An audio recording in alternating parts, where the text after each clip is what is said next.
tababar soconayay muddo 5 maalmood ayaa maanta ku soo gabagaboobay xarunta gobolka Hawd ee magaalada Beligubadle. Tababarkaasi oo lagaga hadlayay fayadhowrka iyo qaybaha caafimaadka ee kulamada biyaha, taasi oo ka soo qayb galeen degmada Balacabana iyo degmada Beligubadle.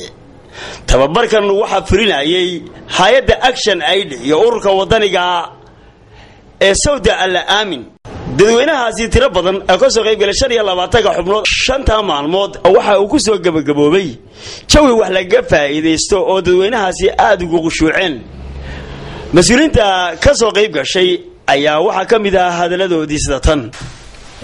Saudi ma aha markii ugu horeysay ee halkan wax ka qabatay in fara badan bay halkan wax ka qabatay mashruuca maxaa inuu dhiso guddi ku tababara biyaha maareynta biyaha iyo maxaa bulshada si ay uga qayb qaadan lahayd waxna ugu darsan lahayd hawlaha loo qabanayo iyagoo guddigaas la shaqeyn doonta maamulkooda.